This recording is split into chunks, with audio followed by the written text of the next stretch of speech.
Welcome back in. Inside the Game, episode 209. Nate Wangler alongside Ryan Glinsky. And Ryan, what's up? Anyways, continuing.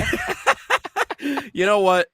So I was thinking about this coming into the show today because I was looking at, by the way, follow us on social media at National Soccer Network. You know the drill. You can find us on any social media platform. We are live 9 to 11, Monday through Friday here on Inside the Game, the podcast. Hour one, our soccer portion of our show, or football, as we are reminded emphatically day after day that it is called. And we are so arrogant and stupid for calling it soccer. Which, speaking on that, so thinking a lot about this yesterday.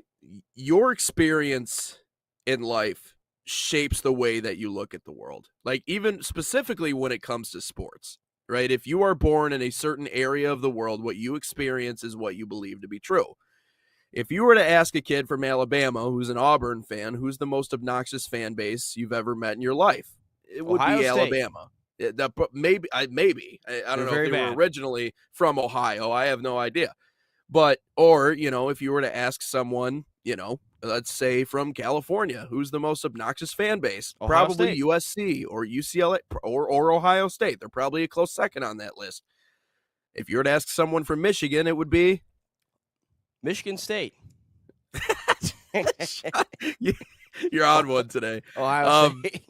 But growing up for me, right, in my limited experience of the world and my lack of access to social media or anything else outside of what my immediate circle was, like just going to school as this young middle school age kid, Notre Dame fans were the most obnoxious people on the planet. I could not stand Notre Dame fans, mostly because for a couple reasons, right? I went to Catholic schools growing up, so naturally you're going to have a lot of Notre Dame fans. Also, the area of the country that we're in.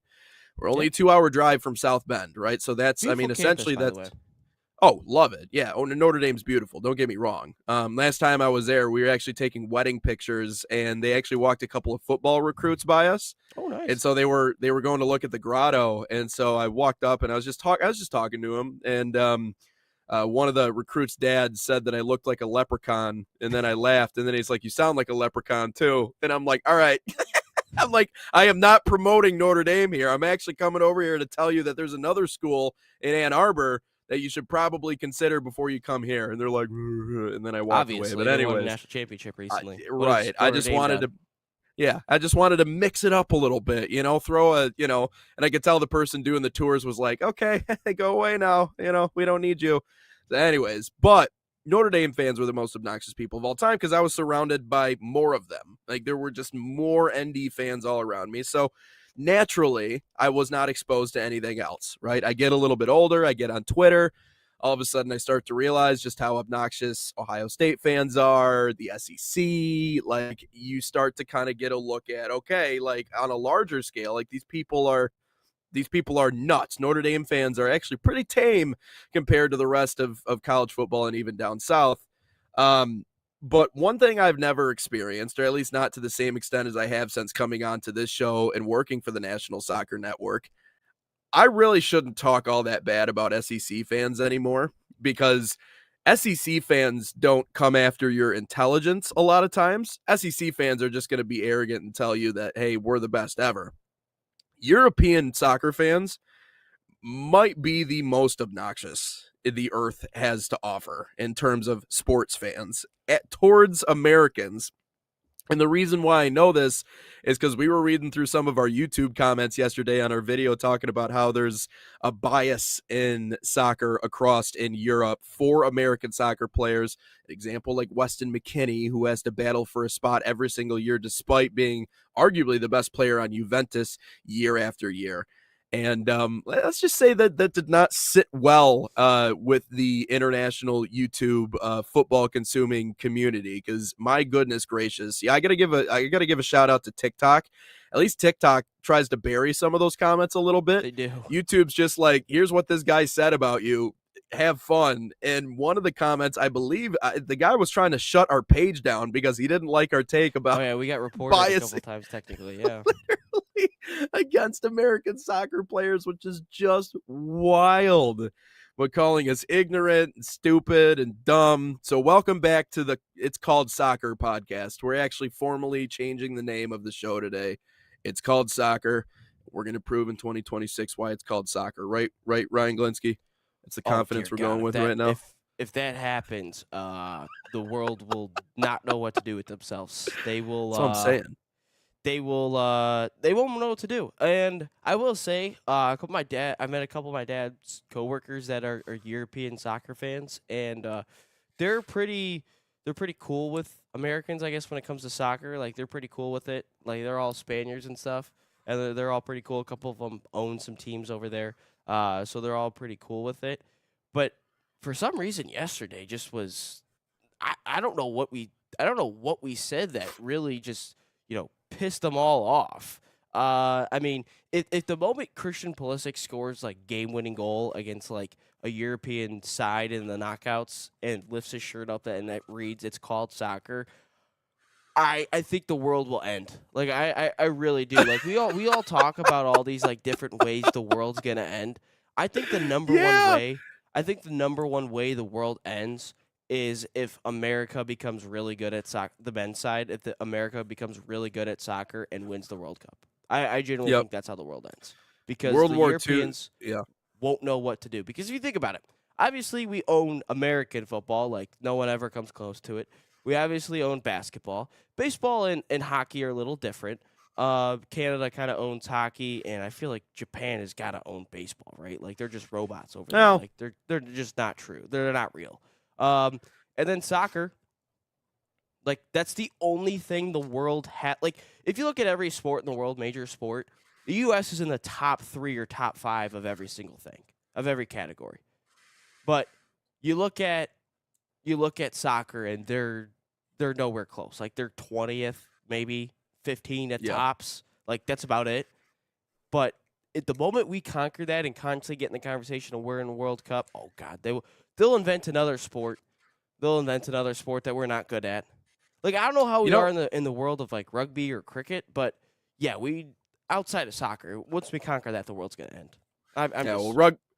Rugby we ain't there. I mean, women's rugby is getting there. I mean, obviously with them winning a medal at the last Olympics, and clearly the USA starting to catch up on the women's side. I don't know about the men's side nearly as much, but.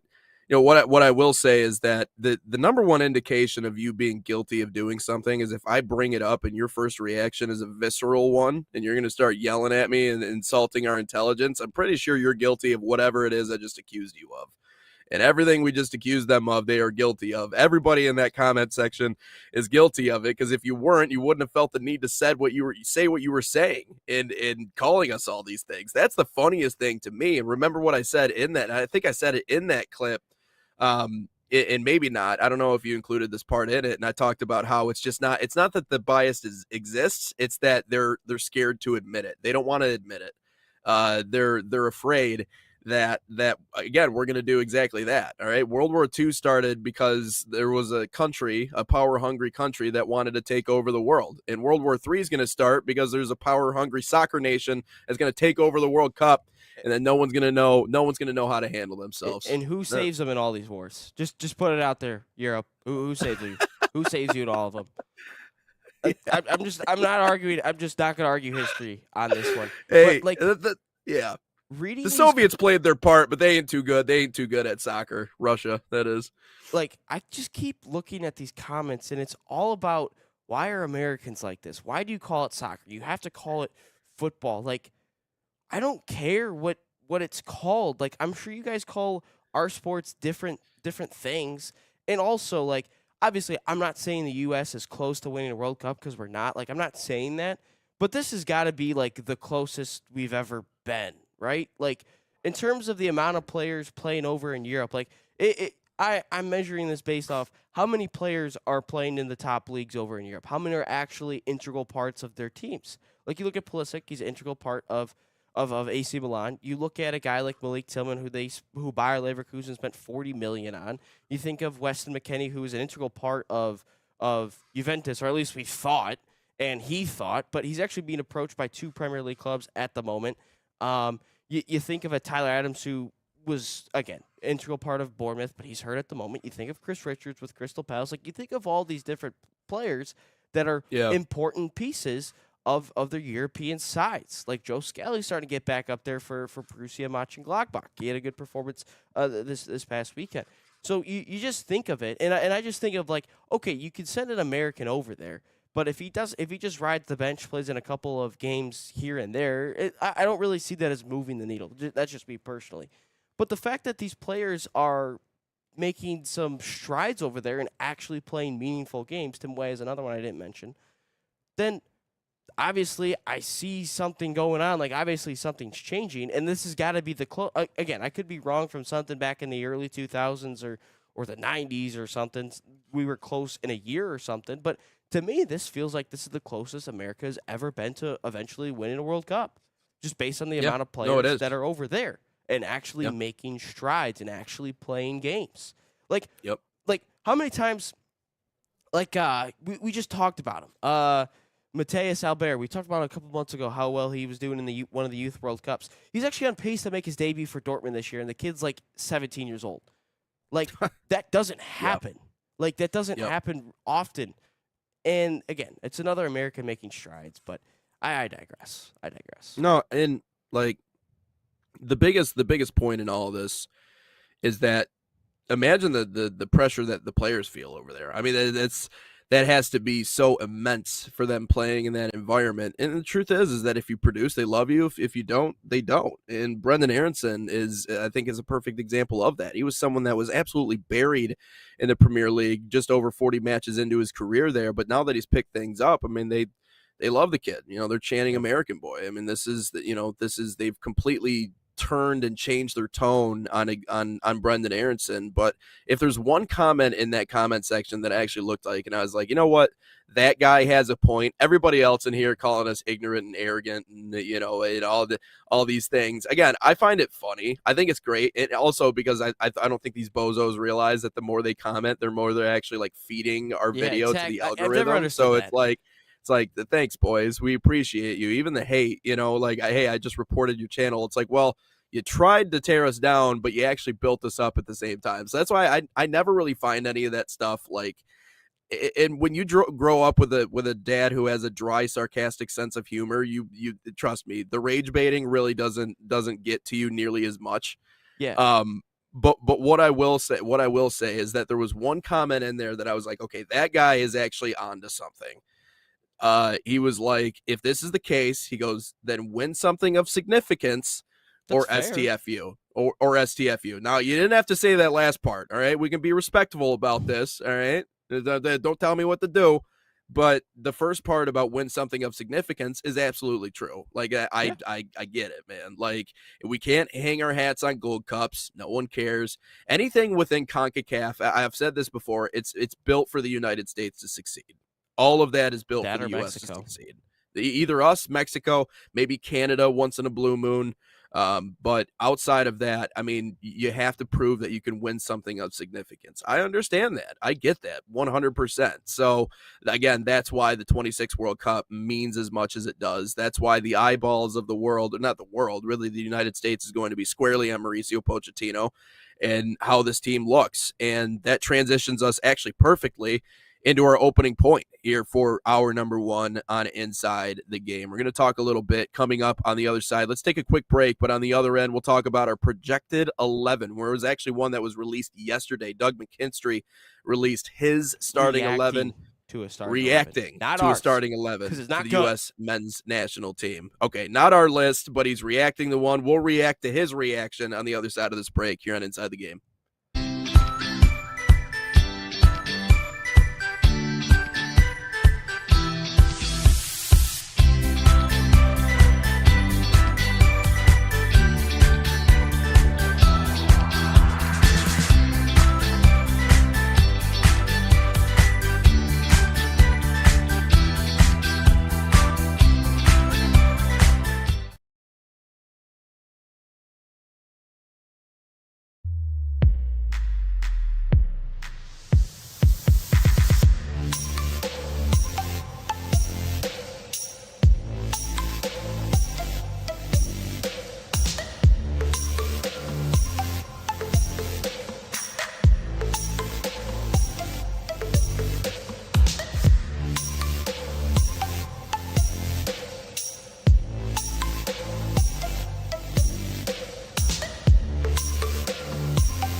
Back live on Inside the Game, episode 209, as we get ready to cap off the week here on Friday. Welcome back in, everybody viewing us. Hey, we got record numbers coming in terms of our viewers on our podcast. Continue to go up and up. Woo! Woo! And we Ric Flair. Woo! We appreciate. Woo! Just like any Red Wings game, you hear that. It's the greatest. Or either that or the Freddie Mercury, the little what is he, a gopher or groundhog when he's doing like the hey-oh. And everybody responds to it. Yeah, that's Freddie from Live Aid. Have you ever seen Bohemian Rhapsody, the movie? Parts of it. I didn't think it was that good. You didn't like it I'm very not a much. Queen All right. fan, if I'm being honest. I don't like them. Not a Queen guy? No. Interesting. That's I'm obsessed. They're one of my faves. I could tell when you thought Freddie Mercury was this great singer. Oh, he's the greatest of all time. Vocally speaking, he's the greatest. My man had 4 extra teeth. Smokey, better. There you go. No, Frank is Even not. Whitney Houston was a better singer. From a voice perspective, Frank is drugs. not. Well, yeah, that's true. Whitney was great. No, yeah, no disrespect to Whitney Houston. I think she had the greatest national anthem of all time. People want to talk about Chris Stapleton. No, Whitney Houston and everybody else. She changed how people sang the national anthem. So yes, yeah, I would say yes. Yeah.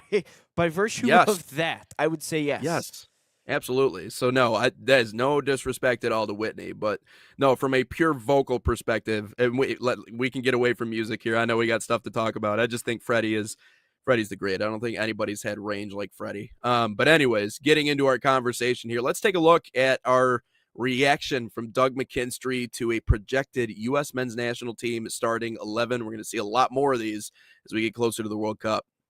There's a look at it. So we got Flo Balogun. You mean Balogun? McKinney, you mean Balogun? Balogun FC, if you will. A 4-2-3-1 for Balogun FC.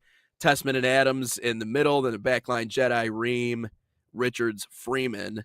And then I believe that is Freeze at the bottom there. Hold on, I got my control bar at the bottom. Yep, Matt Freeze at the bottom. So I like it. Obviously, this was the formation that they kind of changed to, I believe, in the Japan game. They kind of switched to a 4-2-3-1, if I'm not mistaken. Correct me if I'm wrong. They did not. What did they run against Japan? A 3-4-3. This is horrible. Oh, 3-4-3. This is a horrible start. That's something completely different than what they were doing it. This, what parts do you disagree with on this? I'll leave the floor to you to start off. A lot of it. So, first off, feel free to explain. Goalie's fine. Matt Freese is fine. I like top. Yep. Balogun up top, fine.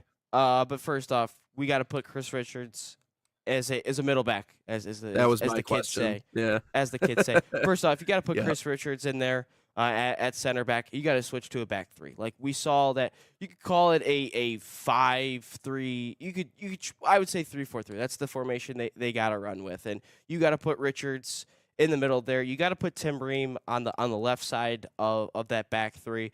And then you could put a guy in the right, which, again, everyone kind of thought it could be Carter Vickers, but he's hurt at the moment. You could put a Miles Robinson in that spot. Again, it doesn't really matter who that one on the right side is. But you got to put Jedi on the left side as a left wing back. You got to put Serginho Dest on the right side as a right wing back. I think that's the way you got to go. And then from there, you could go, because it's more of being like a 5 at the back there, but you could go then Adams and McKennie in the middle. Like I think Tanner Tessman's really good, but I think he's a bench player at this point. I think he's really good at seeing a game out.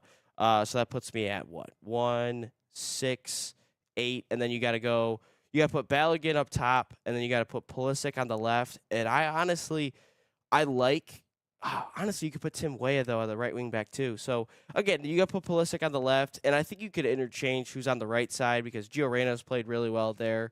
You could put a Tim Weah out there. We see Serginho Dest in this spot as a right winger. You could also put a Malik Tillman. But, yeah, you have to have 3 at the back and 2 wing backs with this men's national team. Like, there's no way. There's no way that you can't. Just looking at, I'll look at how they shaped up against Japan, but no, you have to have 3 at the back with the U.S. Like, there's no way that you can't. There's no way this thing works. There's no way in the history of the men's national team where we've had 4 at the back and it's worked. There's no way. So you have to have 3 at the back. That's just the way that you have to play, and that's the way you got to set yourself up. Doug, horrible list.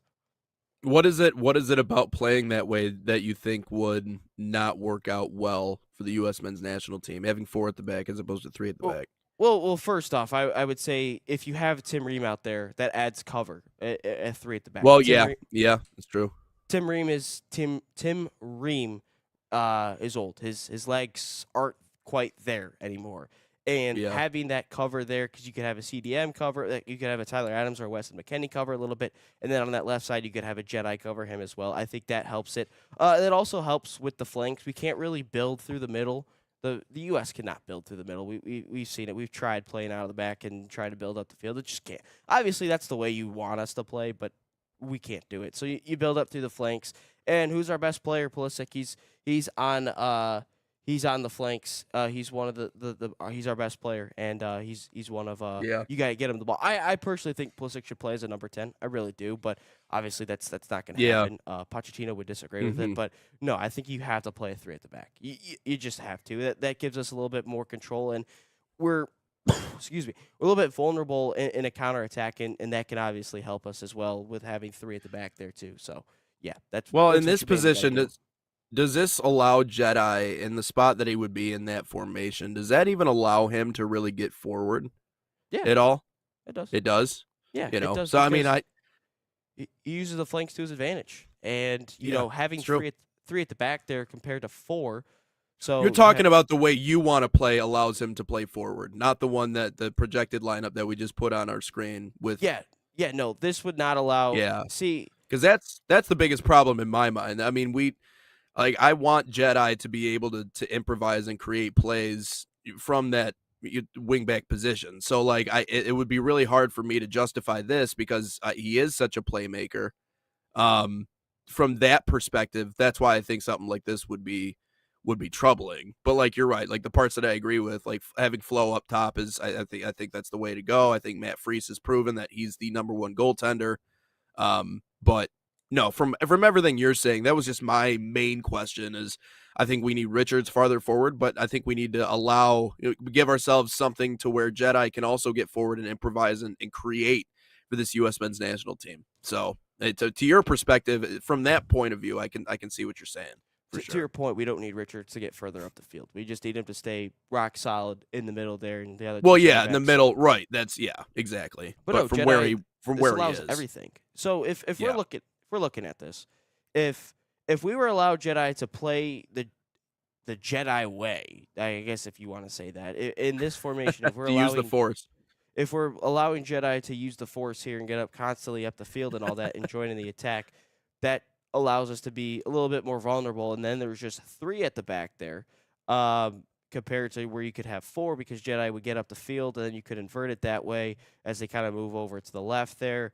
And there's no cover for Tim Ream. But if you put Jedi up the field there, as he's a little bit higher up the field, he's able to get up the field and create a little bit more, add an extra number in the midfield. But the way that obviously I would love for us to play, we can't do. We can't do it that Yeah. way because if we try to play that way, we're going to give up a lot of silly mistakes and a lot of silly goals and a lot of chances that, we could have avoided ourselves if we just, because we can't play that way. We got to call it how it is. The U.S. cannot play the way that the rest of the world wants to play, and it just can't happen. And you have to have a 3-4-3, and this is the formation where everything's I felt like kind of changed for the USA, which was Tim Ream on the left side of the back 3 with Richards in the middle. Tristan Black, I totally forgot about him. He was pretty good. He's potentially on the move. Noah Kai Banks was the player I was thinking of. I really like that kid. Roldan and Adams were as the double pivot, and Arfstead and Freeman were on the outside there. And then the front 3 was Pulisic on the left, Balogun, and then Zadejas, who obviously scored a goal in that game. But yeah, that's the way you got to set it up. But yeah, no, you have to have a 3 at the back with the USA. It's just the only way that has to happen. Yeah. I mean, in terms of the actual players that are on the field, I mean, would you take anyone off and add anybody else in? Or are you just talking about shifting people around that are on the field? Because in terms of the player, like the personnel itself, I like the names that we have on there. I mean, obviously Tim Ream is old, but you talk about, obviously someone that's a captain, that's a vet, that's a leader in the clubhouse. I wouldn't mind having him out there. I like Freeman. I think Tessman. McKennie. I mean, obviously Dest. Jedi, as long as he can stay healthy, obviously that's been the chief concern when it comes to Jedi this year. But in terms of personnel itself, do you like at least the 11 names that you see in front of you? I would like a majority of them, I would say. I like Freese. I like Okay. Jedi. I like Ream. I like Richards.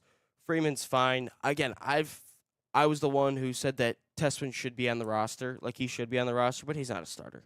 I would move McKennie down with Adams. And Dest, I'm fine with, but I think you could also plug in a Malik to it. I would say for the majority, I'm pretty happy with the names that are out there. But I would not have Tessman. I don't even know if I would have Freeman start, to be quite honest with you. Like, again, I really like this Noah Kai Banks kid. Like, I get it. He's 19. He'll be 19 during the World Cup. But there's something to be said about him starting 12 matches and playing the full 90 in a majority of these matches for a Bundesliga side in Augsburg at that young of an age. Like, at that point, you mature at some point. Like, it doesn't matter at age at that point, but when you have that many minutes under your belt, at some point that matters regardless of your age. But I would say a majority of these players, I really like what the names out there. I would drop a Tessman, to be honest with you. I would drop a Freeman. I'd add somebody like a Noah Kai Banks. I would add somebody like a Malik Tillman, a Tim Weah in these spots. But for the most part, I like the names. Yeah. Okay. Yeah, and I mean, I that's what I think too. So I mean, from a 11 names on the list perspective, in terms that from that side of things, I really do. I mean, I think that it's a solid list. I would say obviously 8 of the names I'm happy with. 8 of the names you're happy with. Okay. 8 or 9. All right. 8 of the 9.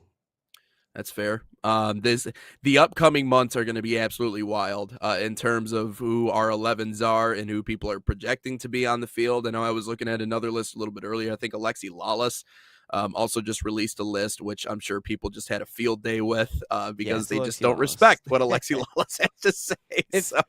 If you want, next week we could make our own. Nate and I's own. Yeah. We'll make our own. We'll make our own formation. We'll put it up at some point next week. Maybe like a Tuesday, because we obviously have the NFL playoffs this weekend. Like maybe like a Tuesday or a Wednesday regarding like some crazy news. But yeah, for the soccer part, yeah, I think we could do that next week. Make our own. Make a nice little graphic out there.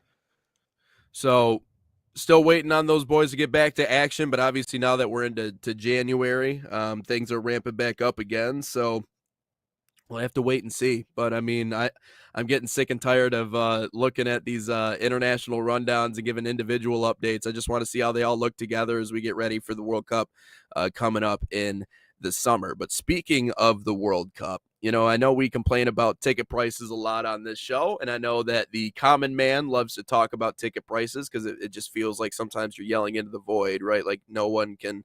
It doesn't matter what you say, it's not going to change. The truth is that they're going to stay the way that they are. Now, FIFA is willing to bend ever so slightly and offer 1,000 tickets for what, $60 a pop in 80,000 seat stadiums or whatever it is. The worst part.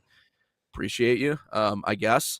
But outside of that, we know that this is getting ridiculous. And for the majority of soccer fans, true soccer fans, the whole saying, it was, created by the poor, stolen by the rich. Some of the most passionate fans who would love to go see World Cup games, especially in our communities, probably cannot afford these tickets. Tim Weah actually had something to say about that. We're also going to chat about how Weston McKennie. Oh no, sorry. I was giving a preview here. I was going to cut to break really quick, but when we come back, let's talk a little bit about what Tim Weah had to say about ticket prices. It's ridiculous here on Inside the Game. Experience the thrill of the game like never before with NSN's Game Rewind. Dive into full match commentaries enhanced with cutting-edge dynamic graphics, letting you relive the highs and lows of your favorite matches in astonishing detail. Whether it's a championship win or a legendary play, NSN Game Rewind bridges the past and future with a broadcast experience designed to captivate. Call 586-304-4405 and start watching today.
And we roll along. Episode 209 on Inside the Game. Nate Wangler alongside Ryan Glinsky.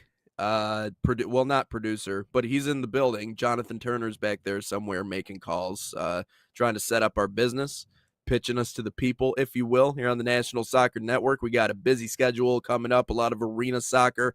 So, again, keep it locked here on the network. And obviously us, your two favorite hosts in the entire world that you listen to yap every single morning.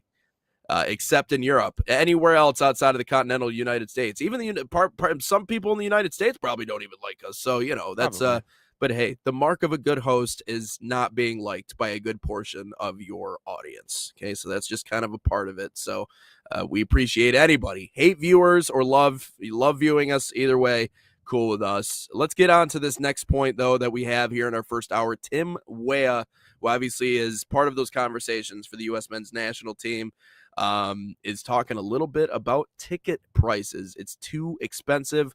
Football should be enjoyed by everyone. It's the most popular sport. He's not wrong there. The World Cup will be good, but it will be more of a show.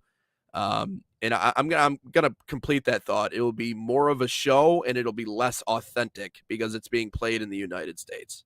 Yeah. Okay. So you are going to get the rock concert vibe. We already talked about the musical performances. We already talked about the other things that they have planned, right? This carnival style, just this show, this rock concert that you're going to get if you end up going to the World Cup, right? It's going to be a whole thing in and around it. It's going to be big, and they're going to do everything they can to get the money out of you, whether that be merchandise, whether that be live music, whether that be food, whether that be gas, whether that be hotel. I mean, you name it. Maybe a parking ticket because you weren't in the right place.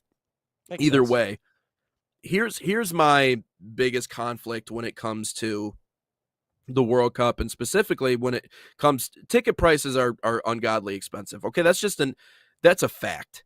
Okay, we don't have to go back and debate left and right and up and down about this. Like, that is just a fact. I also saw that I think it was 16% of American consumers who have purchased World Cup tickets are now canceling their tickets and looking for refunds. So for whatever that's worth, a 16% is not a small percentage.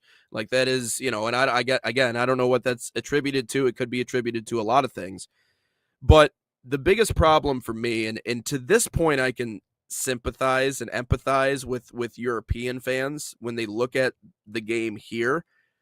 That's exactly what it's going to be, is the authenticity of the sport is not really going to be taken into consideration because it's being played here in the United States. It is wild when you're in England, and again, you look at these stadiums that are just literally plopped in the middle of neighborhoods.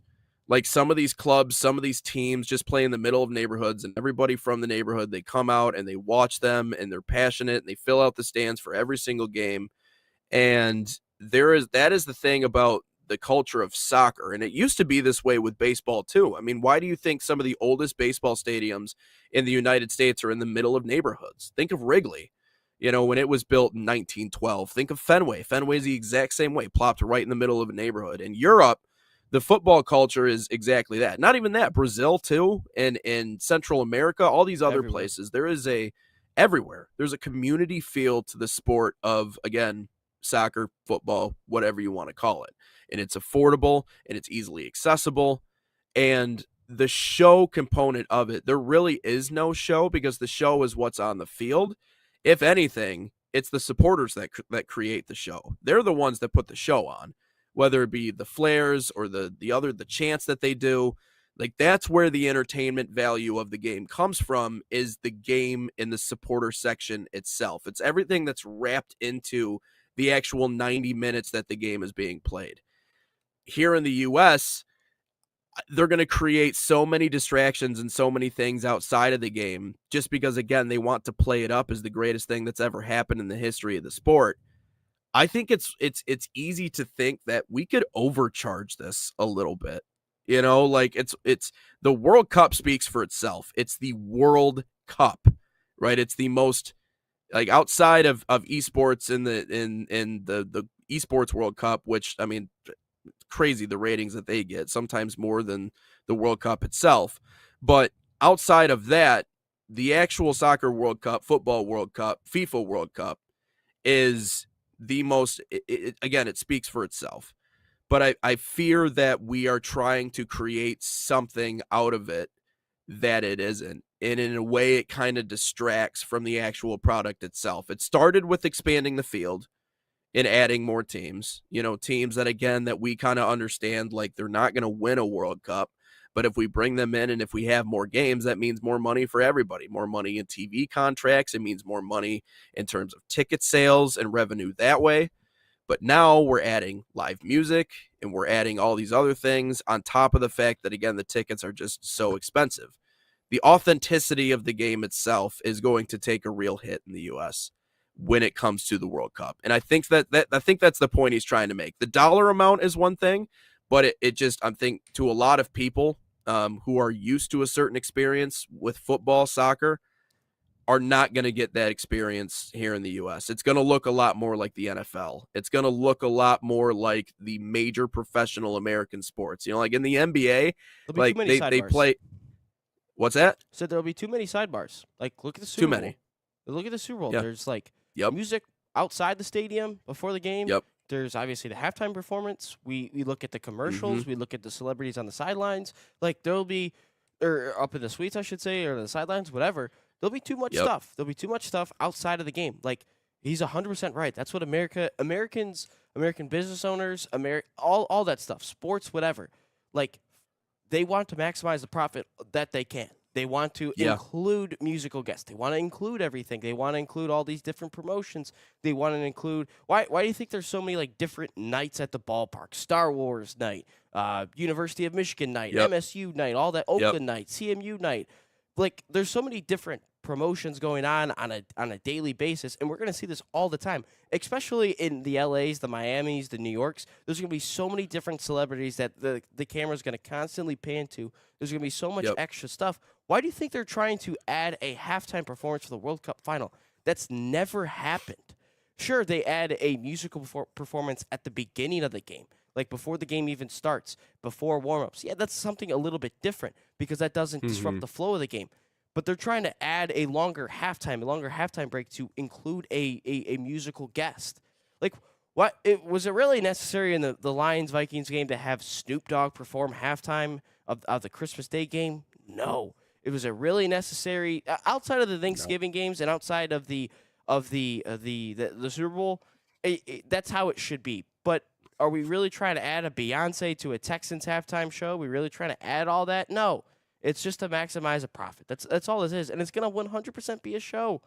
We're gonna see dogs running around doing tricks. We're gonna see it all the time. Every single game, we're gonna see it. And people are like, "Well, you don't think FIFA's going to make their money?" I know FIFA's going to make their money. That's not the question. Like, of course they're going to make their money by hook or by crook. They always make their money, and so I guess they understand that. But that's exactly it, right? You hit the nail on the head, right? It's going to be everything. It's going to be the show around it, and I just think that that's a little bit of a culture shock again to people who understand the culture of what the game is in most places.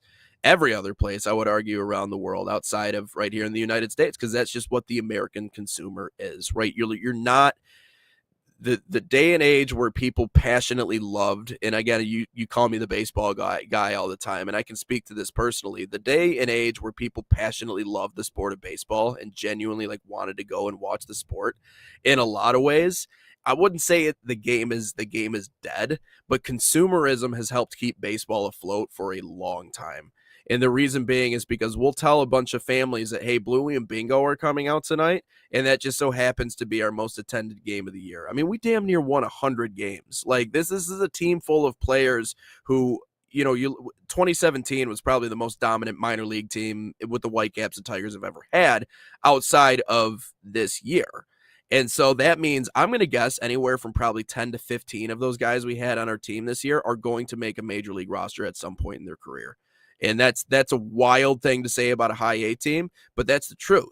But I can tell you that maybe 20-25% of our audience at the game actually was there because they're like, you know what? this Max Clark guy or this Kevin McGonigal guy or these dudes are going to end up making Detroit someday, and they're going to make a huge impact at the next level. And that's no offense to those players at all. That's just me realizing that, hey, this is just how American consumers are, right? Like, you have to give them something more than just coming out and watching a game. Me, I'm good. I'll just show up and watch the game. I'm good. Leave me alone. I just want to watch. Just, let me, eat my whatever and drink my beer. I'm good to go. But I'm not everybody, and so I think, especially with it being in the United States, it's all about the consumer and what else that they can give them. But I think that's problematic because it's not just Americans that are coming out to this. That's where I think they might disconnect with their consumer a little bit, because they're coming at it from the American perspective of all these sidebars, which works at American sporting events. Does that work for Europeans, though, or other people, or Central Americans, or like the other groups and cultures that are coming to the U.S. to watch this? Are they really all that invested in that? No, they're invested with the game. They want to. That's see what I'm saying. That's what they care about. Like, there was during the football game, the NFL games that were played overseas, which again I think is the dumbest thing that the NFL could do. I think it's you're taking away. You don't like it? Game. No, it's the dumbest thing. Really? It's the dumbest thing.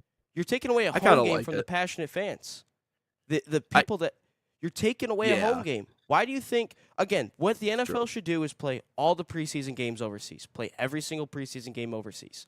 That's what you have to do. Preseason, I agree. That's what the NBA does. The NBA will play European teams in the preseason. They'll go over and play. Well, the Grizzlies were just overseas this past week. What I'll say is the Europeans are there for just the product on the field. That's what they're there for. In the South, everywhere in the country is there, or not the country, everywhere in the world is there. The Europeans, the South Americans. They're there for the product. They're not there for all the extracurriculars. Americans, it's what the owners want to do. They want to just maximize everything and add all these different promotions for money. And I understand it. And that's what they're there for. The Europeans, what my main point about the NFL was, again, it's the dumbest thing to play an NFL regular season game overseas. It's the stupidest thing. The Europeans, the bartenders at the game, or the concessions people, whatever you want to call it, they were very shocked by the fact that during the game, people who got up during, like, outside of halftime, they were there. People were getting up to go buy more beer. Like, they were very shocked by that. They just thought, it's before the game, halftime, after the game, or halftime and before the game. That's what we're there for to sell. Yep. That's what they're very shocked by, and I think that they're going to be very shocked that a lot of fans are going to get up during the game and go buy stuff during the game. But no, it's to the point of the NFL is you're taking away a home game for the passionate fan base that's there. I get it. You're trying to grow the game. 100%. I understand that. But you got to play all your preseason games overseas, and you have to tell the superstars you have to play a drive. You can't sit. You have to play a drive or two. That's what you have to do. You must play a drive because that's what they want to see. When you look at the soccer side, like if I look at a European side, all their preseason games are played overseas. Do they drop in the middle of the season? Does Arsenal, Man City decide, dude, let's go play in New York for the regular season game? No, they don't. Premier League came to Chicago. I'm talking about a regular season game. They don't move. I think was it just a friendly? I can't remember if it was just a friendly. Nate, they came to Soldier Field. They play it. It's all preseason stuff. They don't drop in the middle of the season. Hey, let's go to Chicago and play a regular season Premier League game. Sure, they do a Premier League fan fest for the American fans, but they don't actually move the game to American soil. They just stay. I guess that's they fair. don't do that. Yeah. It's the dumbest thing for an NFL team. An NBA game, I guess I get it because there's 80. Because you got 80 some of them. Yeah, exactly. It's a little bit different. An MLB series is fine because there's 162. I think that's also another reason why they have different promotions nights, because there's so many goddamn baseball games. But so you have to throw in some things so it doesn't get stale. Right, exactly. Yep. Unless your team's the Dodgers and there's 13 Hall of Famers on the roster as it is anyway. That's a little bit different. But no, they don't. To my point of the NFL is you can't do that. You just can't do that. And I feel like the American, the NHLs, the MLBs, the NBAs, the NFLs, they're just trying to provide for everyone else except their own, and it makes no goddamn sense. And the Europeans, South Americans are not going to like what they're going to see going into some games. They're not. Yeah. The NFL is trying to catch up to the NBA in terms of its international impact, which I think if there's one major American sport that has made the most impact in terms of overseas and growing the popularity of the league itself overseas, I think it's the National Basketball Association. Yeah, look at everybody loving LeBron.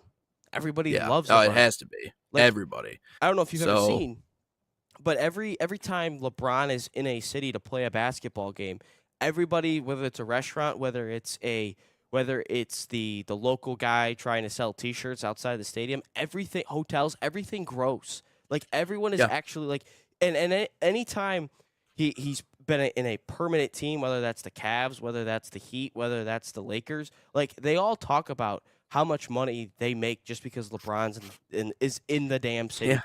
Like how many international people just come to this game just to watch LeBron? Like and I'm sure, or Shohei in LA.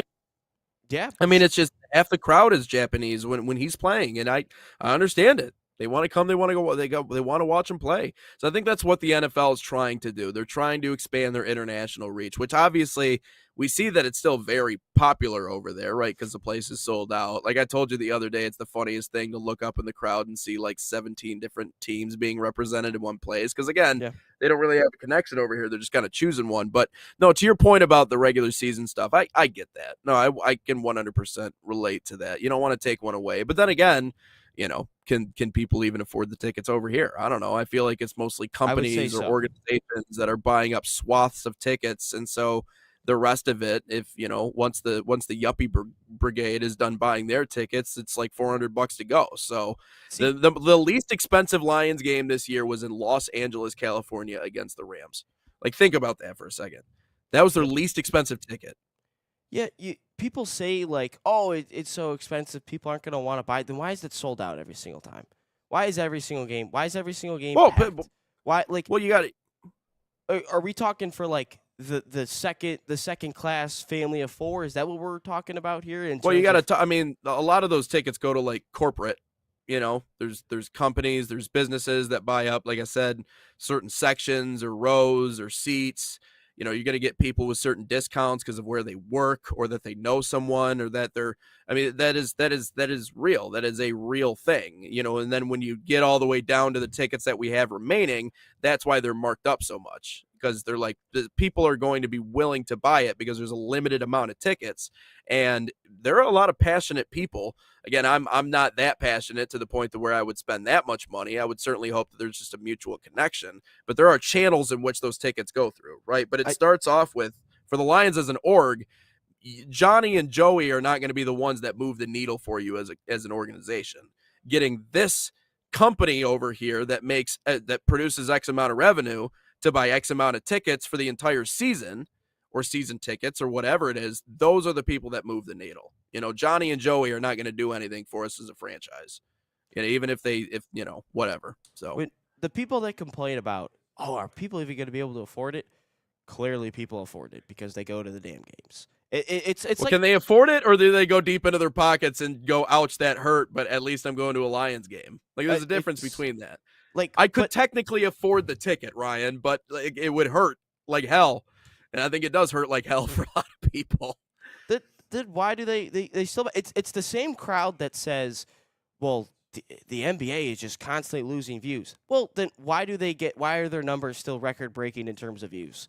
Like, the NBA is losing views. It's so unwatchable. But why are the views constantly skyrocketing? Why do they constantly how do they get record breaking views? Changing demographic. Changing demographic. Like, and if you can't, if you constantly, and the people that constantly go out there and say, well, I can't afford the tickets are so expensive, then why do you keep buying them? The only way that the ticket prices go down is if people stop buying them. Like, if the Lions organization is like, damn, no, we lost 20,000 people a game because the tickets are so big, then they're going to start to lower some tickets a little bit. They're going to start to lower prices. But the moment that they lose, 100 people didn't come to a game, it's really not that big of a deal. And that's the catch-20, right? That's the dual-edged sword here. Like, we can sit here and complain all we want about, oh, they're so People are still expensive. gonna buy them. If people are still going to go, they're still going to go. I mean, it's like the Lions back in 08, like when they were going 0-16, it's like they need to sell the franchise, they need to do this, blah, blah, blah, blah, blah. Well, you're still going to the games. Like, why am I watching a home game right now and it's like 95% full? Like, what are you talking about? They need to do all these things. You still go. You still spend the money. You are keeping them in business. Losing is not bad necessarily for business if people continue to come out and watch the games. So, Exactly. like, these are good points by you. And that's why the whole ticket prices thing, like, it's worth mentioning, but you can only say so much because as long as people continue to buy the tickets, if I watch the World Cup in 26 and every single game is packed out to the brim, what do Then we it have to doesn't say matter. about this anymore? Like, it doesn't matter, right? None of this changes. And the appeal from FIFA and, U.S. Soccer, whoever's in charge of this whole damn thing, Yeah. they're also thinking to themselves, a lot of people are like, wow, this is a once in a lifetime opportunity. This happens once every 4 years. Like, Yep. that's what they're banking on, and people will 100% buy these tickets. Like, they will spend, like we talked about. You could like, I could afford to buy a Detroit Lions ticket. I could afford to buy 2 of them or 3 of them, but it's gonna hurt. But people are still gonna want to buy it. And you look at the World Cup, a family of 4, or look like a dad is looking at this and might have 2 young kids, whether it's boys or girls, whatever. They're looking at those kids and they're like, well, we might not be able to go on a vacation this year, but how does one World Cup U.S. versus Australia game sound to you guys? Like, that's Right. what they're kind of banking Right. on. Oh, we're not going to go on a Christmas vacation this year. We're not going to go on a vacation this year or next year. But how does this sound? Like, that's kind of what Right. people are weighing here. They're looking at it like, damn, this is a once-in-a-lifetime opportunity. We kind of have to go on it so that in 20 years, my kids could tell their kids and I could tell my grandkids, wow, we went to a USA game. Here's a couple pictures. Doesn't that look sweet? And then in 20 years, they're not going to think, wow, we spent $2,000. We spent $10,000 on tickets, hotels, and in some restaurants. Like, I remember my old boss, when I was doing pool renovations, he was talking and he's like, man, like, we spent a little bit more. They would go on a cruise every year, but they would constantly overspend because, like, they're there in the moment. Like, they're there, whether that's casino gambling, whether that's doing all the different adventures on the side. I forgot what they're exactly called, but when you go to a different port, you can do certain different things. I forgot the word and the term for it. But every single time he's like, yeah, I overspent, but it was worth it. Like, it's like, look at these pictures that I have. Like, in the moment, everyone bitches about it.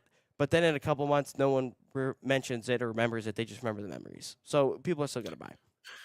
Yeah, and you're right, and you're 100% correct. The only issue is, again, those ticket prices continue to get more expensive. People are making less. I don't know what the official number is, but it's close to over 50% of Americans are living paycheck to paycheck, right? So this is that's the thing about kind of where we're at. So again, I get it, but nothing's going to change.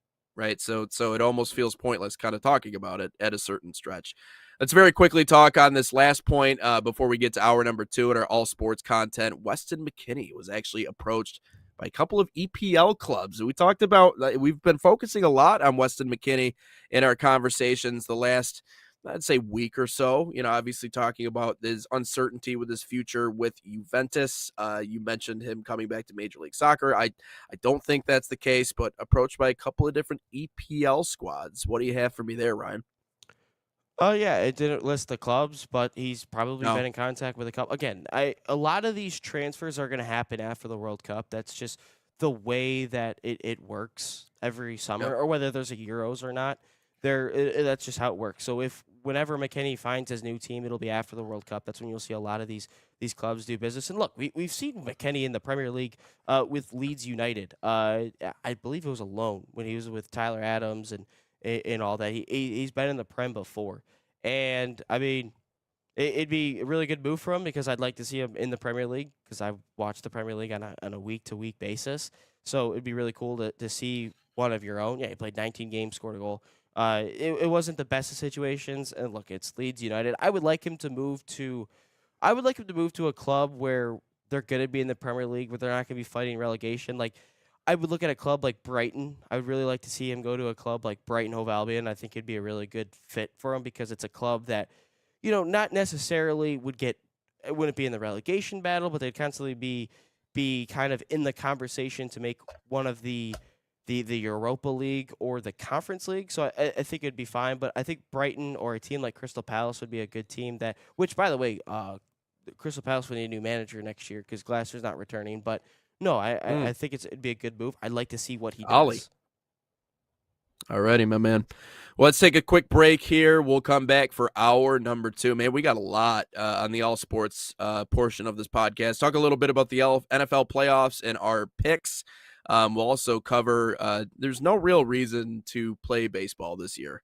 I mean, we can play, but everything's going to be a glorified scrimmage because I think we all kind of know what the result is going to be in Major League Baseball. Some big news coming down the line in that regard. Shout out Ryan for just putting no reason to play baseball this year in our rundown. That cracked me up this morning. That was funny to see. Also, college basketball, point shaving scandal. Over 20 players indicted, or rather charged, not indicted, charged. And so we're going to talk a lot about that. I mean, I feel like gambling is ruining sports in certain ways, but people are making a lot of money, so why stop it? But we'll be right back for hour number 2 here on Inside the Game. Are you ready to create unforgettable moments for your audience? NSN offers professional live streaming and full broadcast services tailored to your needs. From high-quality production to exceptional coverage, We ensure your game or event becomes a spectacle to remember. Book your next game with us today call 586-304-4405 to schedule your broadcast. and let NSN bring the action to life like never before.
Back live here on the National Soccer Network. Inside the Game. You got to look there at Sports Nation TV. If you want to check out our all sports content, it's exactly where you should go to, Sports Nation TV.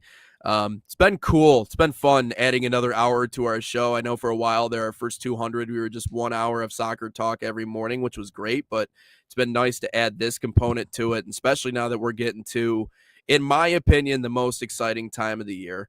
Right, because we're getting close to the end, the Super Bowl, if you will. Also, the college football playoff is coming to an end, Indiana and Miami. So we're going to talk a lot about that game, of course, as we continue to get closer and closer. But you got hockey, you got basketball, and also you got thoughts of baseball dancing around in your head coming up. It's not too far off, all right? We're getting there slowly but surely. Everybody's down in Florida now getting ramped up and getting ready to go for everything. But let's quickly talk about NFL playoffs and our predictions coming up. Ryan, we gotta. This has been an interesting playoff so far. A great first round of matchups, really close games. Obviously, Bears-Packers was unbelievable. Bears were able to pull off the comeback and win it, and obviously all the antics afterwards that we were talking about as it pertained to Weird. Just weird coming out of Chicago. We got the Pats that are back in the mix now. We got the Texans that'll be playing them, and Bills and Broncos. And that's actually the matchup I would like to start off with talking about. LA and Chicago, and obviously Seattle and San Fran there in the divisional round. Two teams that faced off at the end of the regular season. A rematch not too long after they last played. And obviously the Seahawks got the win in that game. But looking at our predictions for this one, Ryan, I'll start off with Bills and Broncos. What says you in that matchup? It reminds me of, what was the matchup?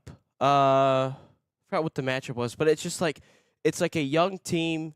Rams Panthers. That's what I was thinking of. It just reminds me of a young team, just kind of breaking in with the Broncos. Like it's just Bo Nix. It's just like a young. He was in the playoffs last year, obviously, but to me, it just feels like it's a young team still trying to find their stride, and you're going up against a veteran group that has been there time and time again in Josh Allen. And I think the Broncos beat the Bills already this year, I believe. But it's just, I just still feel like the Broncos just aren't there. Like it just reminds me too much of the Bears. It's like, it's a cute story. It's a young team. It's a young quarterback. It's an energetic group. But it just feels like the Bills and to me, this just feels like the year that the Bills finally get to a Super Bowl. I'm not saying they win it, but it just feels like this is the year because Josh Allen is just on a different level. Like, that's just what it feels like. He's just that dude up to this point. No, they did not play each other this year. But no, I just think it's a year where the Bills and Josh Allen, because what's been stopping Josh Allen year after year? The damn Chiefs. They're not there this time. Yeah. And the Broncos, again, they're another team like the Bears where they seem to kind of start off slow time and time again, and then they obviously amp things up in the second half and in the fourth quarter. But at some point, you're going to play a really good side, a really good team that plays well for all 60 minutes, and you will dig yourself a hole that you can't get yourself out of. And with that, I think the Bills ultimately go on and win this game, and Josh Allen's been unbelievable. I know he's kind of got to carry the side in terms of the offense and everything. Like, the dude's just a stud, and I don't know why they don't just tush push Josh Allen for every single play. Like, he gets like 5 yards of carry. Like, just tush push him all the way down the field. Well, he's a big dude too, and he can move around. You know, the truth is that obviously they beat him 31-7 last year to bounce him out of the divisional round, but more importantly than that, I mean, the Bills bring the number one pass rush in the league, in the NFL, into this game against the Broncos, which we talked about. They've had kind of a patchwork on-again, off-again offensive line. But the one thing that they don't do very well is they don't really defend the run. But is Denver capable of putting a consistent run game together, a team that really has leaned pass-heavy all year, in order to establish that against the Bills? Because this has to be a grinded-out win for Denver. Like, they're not going to just throw the football around and have a field day against that Bills defense. They're simply not, especially with the fact that, you know, you're not going to have more than a second and a half to throw the football against a pass rush like the Bills. And then obviously you add in the Josh Allen thing. I mean, when he's on the field, you have a chance. You always have a chance to win. It does have a team of destiny vibe with the Bills, I feel like, this year, with what we've seen from them at the end of the season, and obviously the way they open the playoffs. I think this is an easy dub for the Bills. My only thing is, again, the Broncos have to try and find something that isn't really their identity, which is running the football, if they want any chance of winning this football game. I just don't know if they're capable of doing that because, again, they've leaned so pass heavy all year long. So I'm going to go with I'm going to go with the Bills probably in this one. I know some other people are really, making different predictions. I'm actually looking at a story or an article right now on ESPN.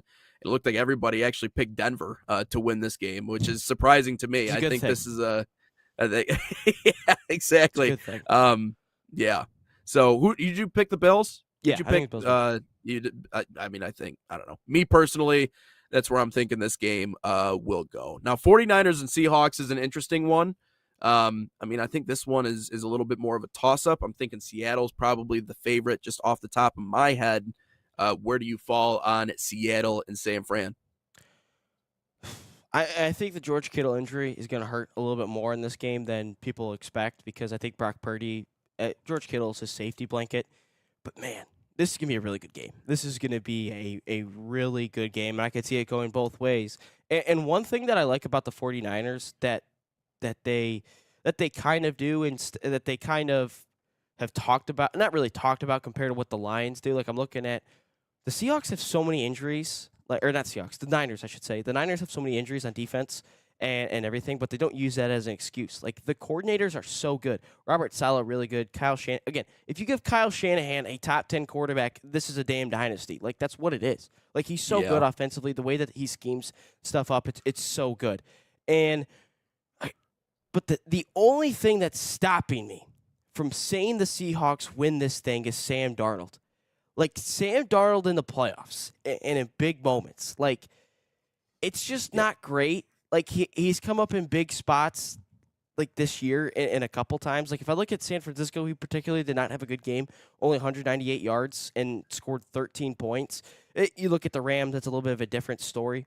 But I don't know. Like, Sam Darnold is the moment if Sam Darnold goes and wins this game, then I will pick them to ultimately win the NFC Championship game next week.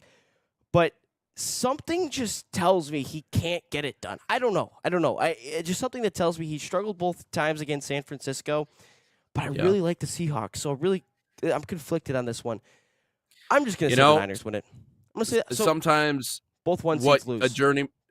What a journeyman needs sometimes in order to win in big games is a really good defense. And the thing that I think Seattle does really well is they're dynamite at stopping the run. Yeah, they are. Mike, I mean that is a stout, and Christian McCaffrey right now he's not the Christian McCaffrey of old. I think the injuries are starting to catch up to him a little bit, and he's just not as efficient of a runner as he used to be. So I think in terms of the physicality, winning the battle up front, I'm going to give it to Seattle. I hear what you say about Sam Darnold. I do think the vengeance component, or the revenge, the second coming, if you will, component of this is interesting, obviously, because he's replaced by JJ after what he did in Minnesota. Now we know how that finished, but I'm reading an article right now, and there's a bold prediction on here, and I like this one, all right, because this one didn't affect the University of Michigan, but it would be fun to see now. With Seahawks quarterback Sam Darnold dealing with an oblique injury, we get a goal line snap from rookie QB Jaden Milroe on a third and goal from the 2-yard line. He hits a design QB run for a walk-in touchdown, and the Seahawks end up winning it. All right, I'm putting that out there in the atmosphere for good old Jalen Milroe after what happened against Michigan. But I'm gonna go with Seattle in a close one on this matchup. Moving on to, I was listening to something. My what's bad. that? Oh no, you're good. What do you got? I would say. Oh God, I'm gonna say it's an under 20-point game. It's gonna be like 17-14, low scoring, slugfest. All right, yeah, it'll be a ball game, a defensive game, I'm sure. Texans and Patriots. What says you? Texans. I really think it's gonna be upset heavy this week. If I'm looking at this, like, look at these teams. All these 1s and 2 seeds are all. They're all just like, I feel like they get upset. Like there's nothing that I don't think I picked I'm not going to pick a 1 or a 2 seed to win this whole week, because I said the Bills, I said the Niners, I'm going to say the Texans, and I'll ultimately say the Rams here. But like, looking at the Patriots, they did not play well against the Chargers at all, and the Chargers had no offense simply because they have no offensive line with Justin Herbert, or to protect Justin Herbert, I should say. Excuse me. But it's just, I don't know. It's just. I don't believe in the Patriots. I really don't. Like, I think Drake May's fine, but the way that they played against the Chargers really scares me. And I think the Texans, and I thought coming into the playoffs, they're a really scary team. And I know they struggled for a while against the Steelers, but the Steelers have a really good defense. And ultimately, the Steelers will ultimately, in every single playoff game, at least under Mike Tomlin, it's going to be a slugfest. Even though they're supposed to get killed, they still will somehow be in the game, and they're going to make everything ugly. But the Texans are going to get this thing done. I think they win by 10 points. I think C.J. Stroud's fine. I think that defense is really good. But there's nothing that says about the Patriots that I believe in. And I think the Texans ultimately get it done. And I'm looking forward to the matchup on the outside of Will Anderson Jr. Going up against Will Campbell for the Patriots. And, that'll be a good matchup. Yeah, the left side of that off. That's what I'm saying. And so they get the chance to meet up again. The youth on that offensive line, specifically on the left side of that offensive line, is is something that I think is worth looking at for the Pats. Averaged 8.6 air yards per attempt, third highest mark in the NFL, but the Texans also have a great secondary. They've really limited a lot of people, and that was something that Mike Vrabel said. It's the best defense that he's seen all year, and so it's going to make things more difficult. Not only do you have, again, a young left side of your offensive line. Now, Will Campbell's great. He's a dog, but he's still, again, just a rookie, and he's had his struggles. So I think maybe that works against the Patriots. I also, again, you just have the chip on your shoulder of being 0-6 all time in these matchups. You never won one. So this one means a little bit more for the city of Houston and for those fans. And I think with all that, just going with the team of destiny vibe, I'll probably take the Texans, to win this one. And then wrapping up our look at our NFL predictions, we got the Rams and the Bears. I tell you who I want to see win, but who do you think will win this matchup, Brian Glitzky? Look, Nate and I are from the state of Michigan, and a lot of people, at least in this state, have a large opinion on this game, especially because you think of everything. You have the Rams' history with the Lions, especially as of recent. You have Matt Stafford, the former Lion quarterback, playing in this one, and then you think of Ben Johnson and that whole fiasco with the Bears. Look, I'm not like most Lions fans at this point. I could care less if Stafford wins another Super Bowl. He's already won one.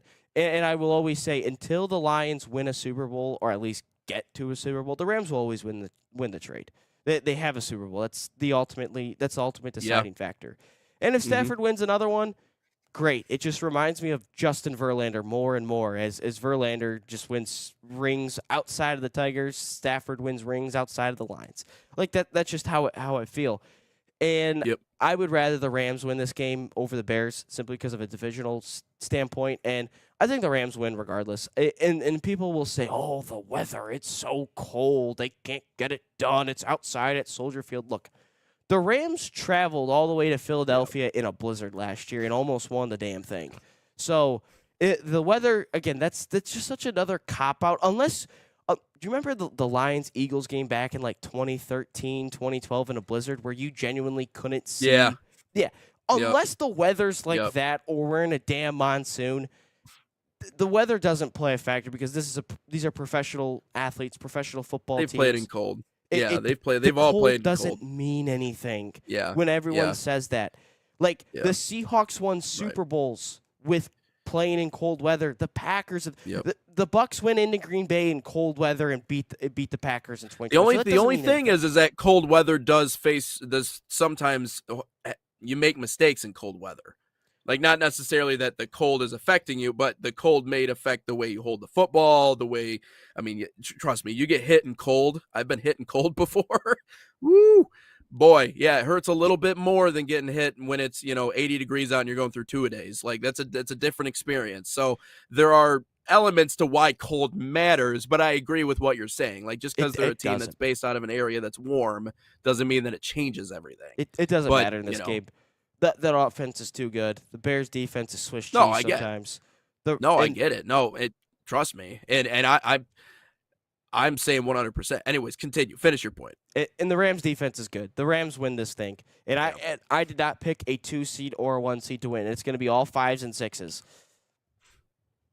Like, madness. I think my prediction for this matchup is, listen, I think it's going to be a close game. I think it's going to come down to one last possession in the fourth quarter. And as we watch this game, Lions fans who cherished Matt Stafford during his time here, we're going to look into his eyes and we're going to know what time it is. And he's going to drive the entire length of the field. He's going to surgically dissect the entire Chicago Bears organization and each and every single one of their fans until he finally puts a dagger into him at the very end of that game and he walks off the field and he goes and wins another ring. And that's how it's going to play out. So I'm sorry to Chicago fans who are watching our show. I hope you enjoyed your run. I hope you enjoyed the cheese grating after the game and whatever the hell Ben Johnson did during postgame. But it's over. It's over. So I hope you enjoyed it. Those are our NFL predictions. All upsets, man. Did we disagree on a single one of them? I think you took Seattle and I took the Niners. Oh, I did take Seattle. You're right. Okay. Are we writing these down, by the way? Is anybody keeping track of any of these? Here, I think I remember down, what mine are. right here, wherever that pen went. I don't know. I don't have anything to give you if you win, but I can give you like $5 or like buy you a coffee someday, or I don't know. Buy, Maybe we could do like me a coffee fantasy. when we live on separate Yeah, sides there of you go. the state. Hey, but I'll drive over just to buy you a coffee. I'll drive 2 hours to buy you a coffee and then drive. We'll drive do my it. happy ass home. We'll do a show in person. There you go. How about that? We'll do a show in person. See that? I'm great. I'm great with that. We See, can doing have the remote JT thing is produce cool. it for us. You and I will just sit at the Yeah. desk over there. JT will produce it for us, and he'll hop in. He'll hop in, I guess, because he'll be able to produce it for us. Because he's sitting in the room anyways. You know he's gonna have it. He's gonna have a comment. He's gonna have an opinion. We can't talk about something controversial. You know, he's gotta. So, and I respect it, man. First 200 episodes, JT, big part of that. But anyways, so yeah, write down the matchups. Here, the pen's what over we got here. going Let me on. step aside for a second. All right, okay, take your time. All right, cool. No, I'm just surmising what his coffee order would be if I do buy him coffee. You think he's like one of those like I'm sure he's had some good stuff, Nate. I'm asking about your coffee order. I was thinking out loud about that. I don't even really drink coffee, if I'm to be quite honest with you. Black coffee, no creamer. Like you've been smoking for 30 years. I get up at 5. I wake up at 5 a.m. Read the newspaper, get my black coffee. I get up earlier than anybody else. It's like cool, nice. Again, like, I don't understand why old people like to tell everybody what time they wake up at. It makes no damn sense. I'm not gonna lie, they got a point though. Have you ever woken up at like 4:30 in the morning and then go like driving anywhere? There's no one. That's true. It's like nobody exists. It like reminds me of the old COVID days in 2020 when there was like the curfew and like no one was going anywhere anyways because everyone was unemployed. So you're just driving around and you might run into like 2 or 3 other vehicles on the roads, but you're like, this is great. This is a ghost town. Is it where was this? I want more of these. And then we got like a week and a half into it, and I was like, okay, all right, this sucks. My dad, one of the major roads over here, Hall Road, which is just the best for anyone that lives in Metro Detroit and knows about it. And he would make a game every day because he still had work and everything.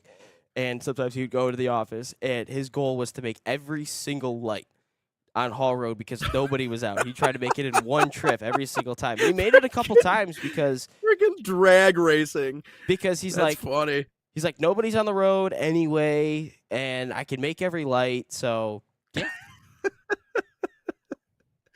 All right, let's take a step aside really quick when we come back. Moving on to our second point, there's really no reason to play baseball this year. We'll get into specifically why that is on the other end here on Inside the Game.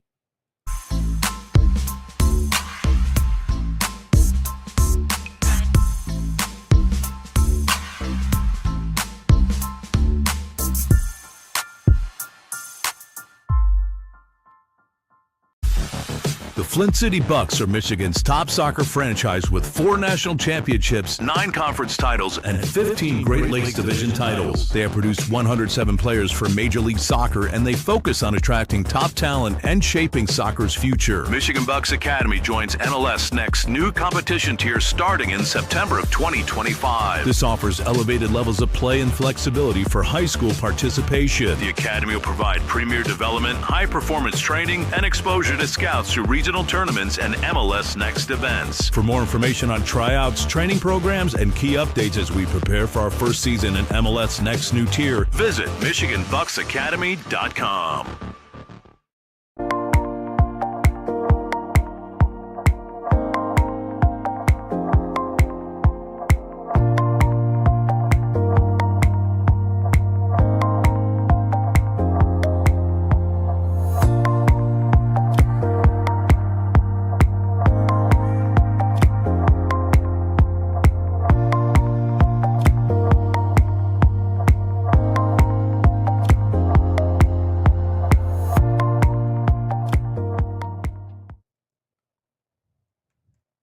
Welcome back Inside the Game, episode 209, getting deeper into our second hour, talking a little all sports. Just talked about our NFL playoff predictions. believe Ryan is writing them down actively right already now, have or them has down. written all them down. He's got them written down, so we're good to go. So we'll let you know what the punishment is at the end of the playoffs, depending on who wins and loses the picks. But we got to start making opposite picks one of these times because we're picking all the same teams. It's, all right, we got one. All right, that's fair. But moving on to the second thing we got going on here today. I woke up this morning. I looked at our prep sheet the way that I do every morning before we start the show, and I started cracking up about 5 seconds into looking at it because Ryan put something very ominous on the sheet without much explanation afterwards, going, there's no point to play baseball this year. And I was like, what the heck does that mean? Like, what happened? I literally sleep for 6 hours, and now there's no baseball anywhere ever. And so I ask him what's going on, and he tells me something about the Dodgers. They actually just added another member to the list of their, again, the Avengers. And here's a look at their lineup coming up in 2026. Yep, Ohtani, Betts, Freeman, Tucker, that they just signed, Will Smith, Muncy, Hernandez, Pages, and Edmund. And they're starting 5, and Edwin Diaz, one of the greatest closers and in the game. And so Ryan, I mentioned this coming into the show, and I do think that there is something to be said about this. Either. He's just a robot. No, too. he's a robot. By the way, when Tucker's deal becomes official, the Dodgers $2.1 billion in guaranteed salaries owed will be nearly $800 million more than the second team in Major League Baseball in the San Diego Padres in $1.3 billion. The present day value of Tucker's contract will come to around $57 million annually, paid out by the Dodgers. So we were talking about what's the gap between LA and the rest of Major League Baseball? Massive. That's it. I told you coming into the show, baseball is the reason why baseball is such a beautiful game. Really, because it is, I feel like, a reflection of life. In order to be successful in baseball, you have to be patient, right? Nothing comes quickly in the sport. There's a reason why you have to climb through so many levels to get to Major League Baseball, because it is a grind to figure out how to hit a baseball successfully, right? If you succeed 3 out of 10 times, you're a Hall of Famer. In life, you're going to fail more than you succeed, right? That's just a given, right? The grind of a baseball season is the grind of life. You got 162 games, dude. Every single day you have to get up and get ready and go to work and do your work, right? Consistency, discipline. There is so many analogies top to bottom when you look at the sport of baseball. You're like, you can compare that to just life in general. Like, that's something that we can all learn from. And another one of those universal truths in the sport of baseball, in life as well, is that the rich get richer, the poor get poorer, and you can sit down and damn deal with it. That's just how the world works. And a lot of times the whole pull yourself up by your bootstraps, that doesn't work. That's no such thing. I can't just work my way to making $1 billion. I can't do that. I can't just work my way to making even a modicum of what Jeff Bezos makes, because he has more money than what Jesus would have had if he was making $1,000 every day since, he was born. That's just the truth. Okay. And even when we look at baseball, this is even more so becoming the truth, because the Dodgers are willing to spend as much money as they need to in order to be able to cover the luxury tax, because they know they can cover the luxury tax. And they've simply went out and bought each and every single dominant player that they can, and have put together a lineup that if they don't win the World Series, Ryan, this may be the biggest disappointment in the most underperforming team in Major League Baseball history. And I'm not even kidding. That is the standard that the Dodgers have set. And the truth is that on top of that, it's not just acquiring the talent and the amount of money that they're comfortable spending, because, again, they are. And I think it's a little ridiculous that Major League Baseball doesn't have a hard salary cap, and maybe that's a separate point that we can get into, because you're just simply burying small market teams. There are simply teams and organizations and franchises that will not compete for large amounts of time unless they somehow hit on their drafting and their developing. Okay, but the other side of the Dodgers experiment is they are great at developing too. So they have all of the best pieces and assets to sell to other teams in order to get talented players. But their pockets are deep. They've taken over the sport. They spend far more than anybody else. And for some reason, everyone's okay with it. Everyone's okay with that, with them just spending $800 million more than even the second highest payroll, or the amount that they're going to owe in the San Diego Padres, which I also find hilarious that they're a Southern California team and that those two are rivals, only separated by 2 hours. But the two Cali teams are the ones that combine for over $3 billion in the amount that they're going to owe. That's the reality, man. I mean, and I think it's ridiculous. I think the Major League Baseball should have a hard salary cap. I don't understand why they wouldn't.